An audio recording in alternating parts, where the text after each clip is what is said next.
Victor Wembanyama, breaking news. Victor's the way. Victor Wembanyama has been shut down for the remainder of Summer League. This is probably the right move, right? I mean, if you think about Victor, game one was an abject failure. There's no question about it. Okay, the kid's like 13 years old. He looks like a baby giraffe running around in a field trying to get away from the cheetahs. Totally understand it.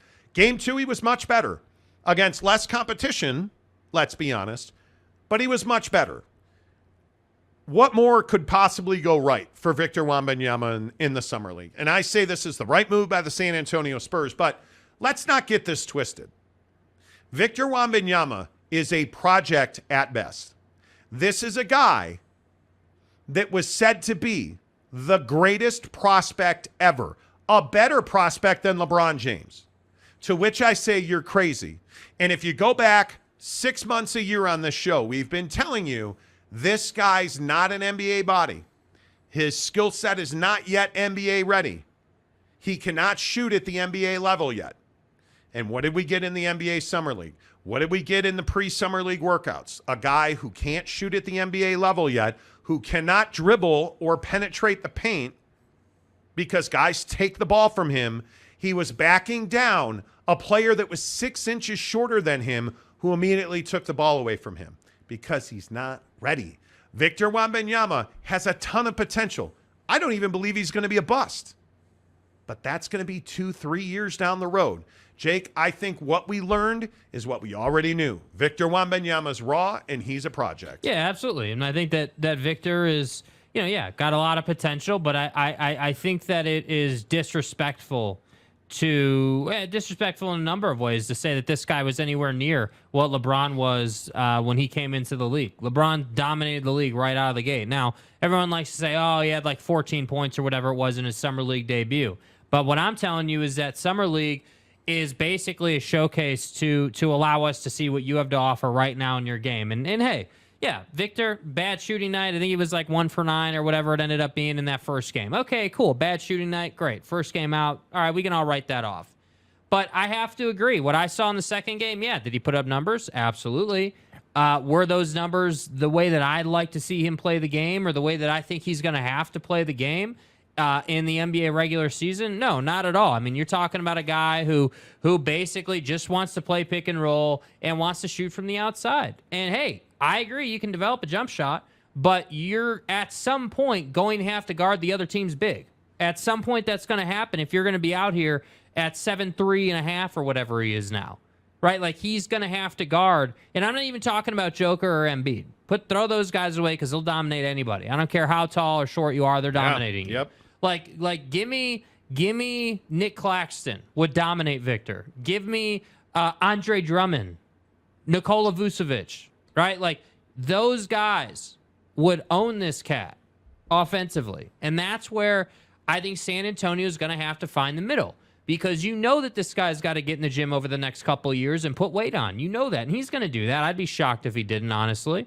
But the question that would be stunning. Yeah, I mean, it would be stunning. And I think the real problem for Victor is that Giannis comes into the league as an absolute stick and now is a stud. I mean, the guy got in the gym and literally transformed the way he looks, his entire body, like the whole his 9 whole yards, game, dude. though. Yeah. Now, and I'm not saying that Victor's going to do that, but if you look at Victor, he's got to become what Giannis became, which is a guy who said, okay, I'm going to have to do some things I don't want to do. Giannis, to his credit, couldn't shoot free throws. Giannis, to his credit now, couldn't even get close on a three. Giannis could not back a guy down. Giannis could not shoot a turnaround jump shot.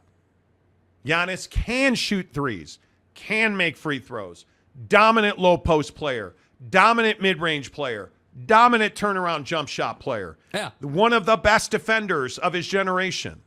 Victor's got to become that. And I think that's a great point.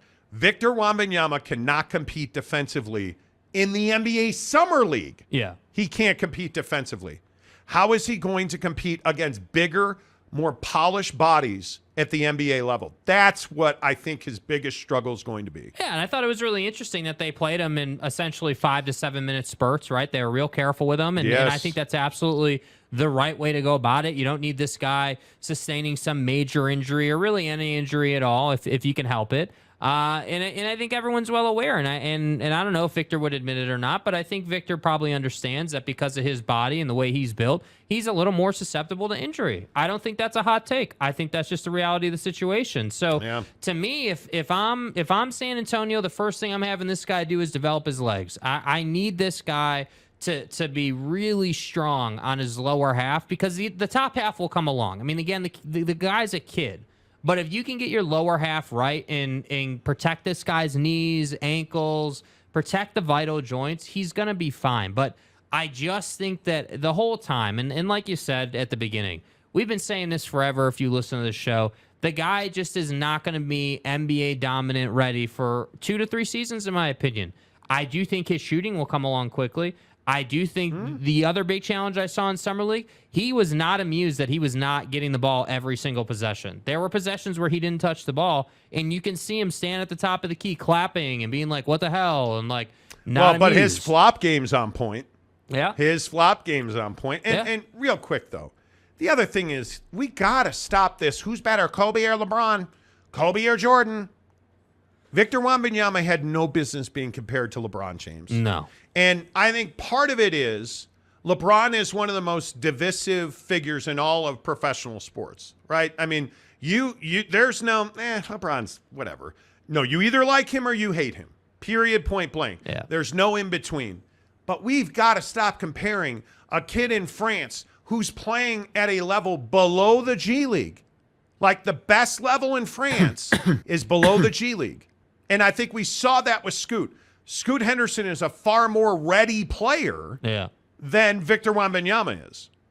And I think when you look at Vic, the biggest disservice done to him was comparing him to LeBron James and saying he's a better prospect than LeBron James. Nobody's a better prospect than LeBron James because he was his own thing. Yeah. By the way, as is Victor Wembanyama. We've never seen it before. That didn't mean it was in a good way. We've never seen a guy, 7 whatever he is, 3, who dribbles and handles like that. And, well, he was able to dribble and handle like that because he was playing against lower competition. NBA Summer League guys that are battling for their professional basketball life don't give a shit if you are supposedly the greatest prospect ever. Totally agree. They don't care. Facts. They don't care. They just don't care about you. Totally agree. So you're right. He's standing at the top of the key. They're not going to give you the ball, dude. They've got to get on tape. Yeah. They've got to put tape down at the Summer League that shows them, hey, I'm a good player. Sign me to your German team. Sign me to your French team. Sign me to the Spanish team. Yeah. Sign me in Italy because there's real money being made out there. By the way, I think everyone's doing a disservice to Brandon Miller, and I'm not letting Buddy get away with what happened at Alabama. But this is a guy that I think everyone's just skipping over because it was Scoot versus VW the whole time. Brandon Miller absolutely owned, and I think that the guy looks really good. Did you see what he did to Victor? Oh yeah, that's why I'm bringing him up, because I think that the funny part about Brandon Miller is that he's got this incredible frame, but I think his instincts are the best part of his game. Now he does need to work on the finishing package a little bit. But the shooting is on point. The shooting's on point, and I love his confidence. I love that he's not scared to just let that thing fly, because ultimately, much like Victor, right? Not even hating on Victor, much like Victor, these guys will find their way as far as shooting in NBA arenas, finding their comfort zone. That's going to happen, and I'm not worried about that. But I just love, like you mentioned, Scoot. Love where Scoot's game is at. Love where Brandon Miller's game is at. Keontae George? Keontae George, Who loves where Keontae George's game at? Who told you about Keontae George? Yeah. Who told you that Danny Ainge was doing his thing and stuff? And I don't want to hear, oh, yeah, Taylor Hendricks is going to get time in the G League this year. My ass, dude. Taylor Hendricks has no business being in the G League this year. That guy should be on the NBA roster the entire season, and I don't care if he sits there and doesn't play a minute. Dude needs experience, and if you give him that experience, he will reward you. Now, totally agree. Sensabaugh, a different conversation. Dude, in my opinion, for me, I'm sending him up and down all year long. I want him to go down work on playing defense without fouling out, then come back and show me what you got, right? Yep. Like, that's what I want to see, because I know the individual offensive game is there, but the defense is a liability. Yep, I agree. Let's get your comments in here as we talk NBA Summer League. Anything NBA, doors wide open. Whatever you guys want to talk about, let's do it. Let's see. Jet Wayman says he's definitely a project. I took the under on 55 games played his rookie season. Ooh. That's an interesting number. I like that number a lot. I like that one a lot. A lot. Harry Austin says someone did not watch the games. Defense not an issue. Passing was not an issue. Watch what games? With Victor? Dude. Defense is a problem. Defense is a huge problem. Yeah. And I think one of the things that people immediately pointed to was the shot blocking. There's no question his shot blocking is going to be very good. He is just simply taller and longer than most people. Yep. He's going to block shots. Now, the other question I have is, who's going to teach him to stay on the floor? Because one of the things we saw repeatedly was you put a hezzy on Victor, he can't hang. He got dropped badly on a double crossover by Brandon Miller. And, it was very reminiscent of Kevin Durant's double cross. The biggest thing that you see Victor doing, if you go back and watch. And by the way, I watched every minute of both of those games, forcing my wife painfully to watch NBA Summer League. Thank you, ma'am. But anyway, the point is, thank you. You could see as soon as the ball went up like this, Victor lurched forward. And that's what got him in trouble. It got him in trouble in game 1. It got him in trouble in game 2. And I think when you look at the way teams attacked him, what were they doing? They were doing the same thing to him they were doing to Rudy Gobert. Shoulder in the chest. The difference is Victor, against smaller guys, has that length. And I think you also saw him block that three-point shot against Charlotte. And it might have been Brandon Miller as well. You see him block that three-point shot. But immediately those guys adjusted. So what did they stop doing? They stopped just taking a jump shot. Just one step into a jumper. What they started doing is hesitating and stepping back and then going forward on him. And he didn't have an answer for that. I think you saw he absolutely fell for the shoulder shake 2-3 times. Now, to his credit, I think Victor also got really smart offensively. He started jumping forward on his threes. Because he is pretty much a guy that likes to go straight up because he's just taller and longer. So he shoots over most people. He knew he was struggling to score. What got him going in game 2 against Portland? Well, what got him going was the free throws. Yeah. So he started jumping forward, and he was getting calls on the landing spot 3 foul call thing. Yeah. The landing zone foul. Yeah, landing zone. Thank you. So I thought he adjusted really well on that. I thought he adjusted well offensively. He knew that Portland didn't have a shot blocker on their roster. So what did he start doing? Playing at the free throw line, running down and setting that pick at the top of the circle, and then taking that shuffle step down to the free throw line, catching the ball. And what did you see him stop doing immediately? He stopped putting the ball down here. Because in France, when he would catch the ball, he was able to hold it here. Yes. In the States, you can't do that because guys are too fast and athletic. Yeah. So what did he immediately start doing? Using his elbows, right? So he was adjusting. That's why I say I don't think he's going to be a bust. You can see that he has a bit of he has the mental part of the game. He knows what he has to do. Yeah. The biggest question is how will he compensate for his inability to get by guys because of how long he is? Because he's not strong, so he can't shoulder layup a guy. Well, I thought the fall he took, right, when he was trying to push the pace up the floor, you all know the highlight. Yes. Right? I thought that was a really indicative play of where his body's at. Because, I agree. Because everyone was like, well, he kind of lost the handle there, and then he couldn't really recover it, and then he kind of got bumped. And it's like, yeah, he did slightly lose the handle because the ball was so far behind him. But the problem is I don't think people understand why that happened. That didn't happen because he got bumped or like dude was playing super physical defense. It happened because the guys he's playing with now are much faster than he is. Yes. So he feels the need to really pick up the pace, and his handle is not quite fine-tuned at that speed yet to be running full sprint. When's the last time you saw Victor Wembanyama run end-to-end full sprint, like full stride as fast as he can go? Never. Because what was he asked to do in France? He was asked to be a three-point shooter and a ball handler. Yeah. So he was in the NBA. Make no mistake about it. He's going to have to rim run. Yes. There's going to be a large part of his first season that's going to be played right down the middle of the court and off that left wing. He's going to have to play that way to get in to be a contributor, right? I think at some point, that 3-point shot's going to become consistent. He shot 23% in France. So he's not a gifted 3-point shooter. He is probably a high 20% shooter, 27 to 29. Which is fine. Which is fine at the top of his career. Yeah. But he is on the record as saying he has no desire to play center. Well, bad news is your coach, Greg Popovich, just signed a 5-year extension. So his style is to have his bigs be big. And now with 5 outs in the NBA, totally get it. But Victor's going to have to change that mindset and that skill set. He's going to have to adopt the fact that he's 7'3" and a quarter or whatever he is.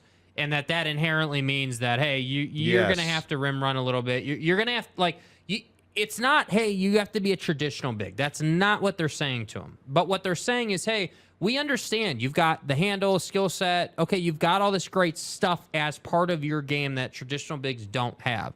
Correct. But in the NBA game, we're not going to have 2 guys who are over 7 feet on the floor at once. That's not how it works. But look at what Teddy said. Cam Whitmore looks like a steal. Yeah. Cam Whitmore is dominating. But why is he dominating? Because he's a physical, mean player. Yeah. That's a guy that I think that Victor's going to struggle with. Yeah. That's a guy I think he's going to have to struggle with. Josiah says you guys are off your rockers. About what? The star of Summer League was the Sphere. Man, was it ever. Dude, I cannot wait to see that thing in person. Yeah. I cannot wait. I'm excited about that. Salty, what's up, my guy? I get the feeling that VW topic will become tiresome. I would agree. Jeff, that's how he will roll an ankle and he's done for the year. Man, I hope that doesn't happen. I really hope Victor gets through year 1 healthy. Yeah. Because that's the only way you really grow and develop is a lot of minutes in the NBA. Because you have to take the beating. And this is where guys like LeBron and Jordan separated themselves early in their careers because they never took the beating, right? They applied the beating most of the time. But a guy like Kobe, for instance, who I don't think is unlike Victor as far as being raw. Remember all those air balls he shot against Charlotte in the Jazz, Kobe? But he grew and learned from that. Victor's got to come out and be willing to suck, man.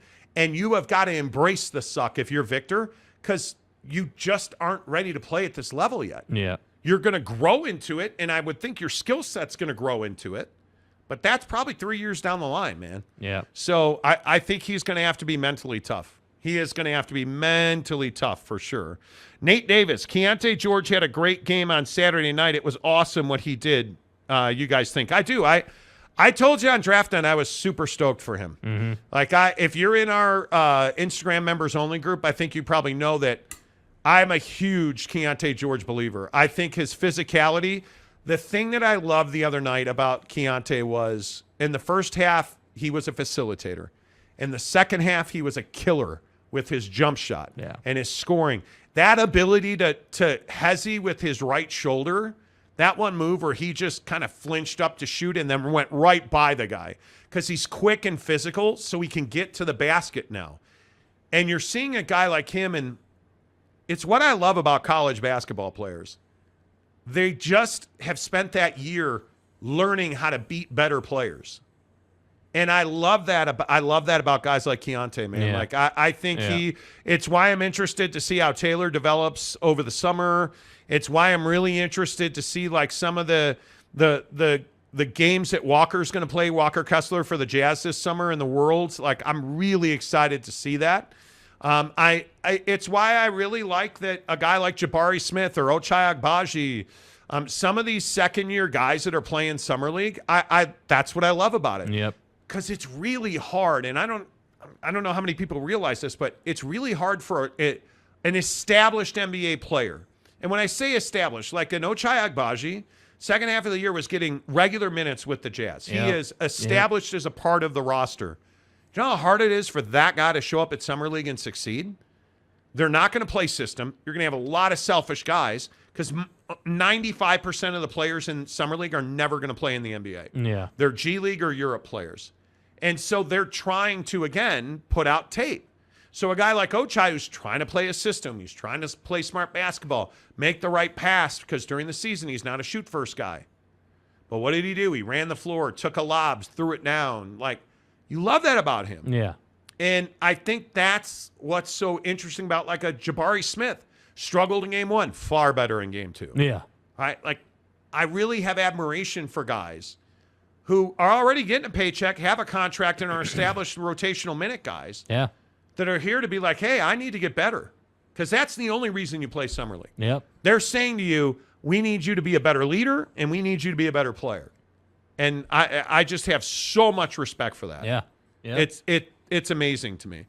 Salty says, Chet looks far more prepared than VW in such a short time. Facts. Because Chet, do you know how painful that must have been to watch? If you're Chet Holmgren, you were ready to go in March. And they're like, nah, bro. I'm telling you, Chet is a cold-blooded killer. Absolute killer. I love watching him play. And I love the fact that he's already pulling the double team. He clearly understands, hey, I just got to make a couple early in the game. Like, I just got to get it going just a little bit, even if it's just layups and, like, just getting the basket. Because once that happens, dude, they're going to start doubling me, and that's going to open up our offense, and we're going to get high percentage look after high percentage look. Like, he clearly demonstrated that. So, again, as I've been saying, dude stays healthy, OKC is going to be much better for it. Salty Drunk. Sexton to Milwaukee for Allen and Connaughton. Is this possible? It's not possible. I think that you can't have, you don't, what are you going to do with both Allen and Connaughton? I just think that's an odd fit. I think Colin Sexton goes out in a Dame trade. I've heard a lot this week about the Jazz trying to be that third team, but there are like 4 or 5 teams trying to be the OKC is trying to be a third team in the Dame trade. Yeah.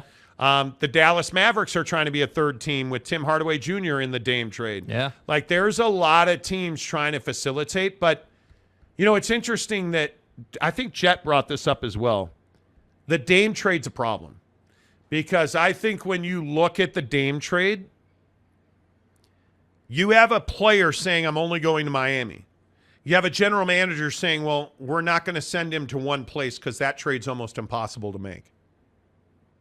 And yet their general manager today straight up said, if it takes a day, it takes a day. If it takes 2 months, it takes 2 months. But what you're seeing is NBA general managers are not going to be held hostage like they were last year. Yeah. That's, to me, the Kevin Durant trade was almost a watershed moment. Yep. And I think these general managers are not going to sit and wait for a Dame trade. And that puts a lot more, a lot more fire under Dame and under Portland. Because I think if the Jazz do go and make another significant deal, because you've got to go and get point guard now. The Reed, I'll be honest with you, I still don't understand, and I have talked to a bunch of NBA dudes who have no idea why the Jazz did that deal. Signed Reed from Philly on that offer sheet. It made absolutely no sense because he was never going to be here more than a year. Mm-hmm. And you wrote an offer sheet to try and screw the 76ers, and the Sixers were like, no, dude, it's good. We're going to take him. And they matched the offer sheet. Yeah. And it's like, what? Like, you're wasting time. Yeah. And one of the interesting conversations I had on a text message today was, these are a couple of moves that are very un-Danny Ainge. Like, why are you doing that offer sheet written like that? Because it really wasn't that much of a stretch for Philadelphia to pay more luxury tax. They're paying luxury tax already. Yeah. Yeah. So they were almost probably going to match that deal, right? But it just didn't make a lot of sense. The guy's not a point guard. He's not even a premier contributor. There have been a couple of those. Jordan Clarkson situation, very un-Danny Ainge.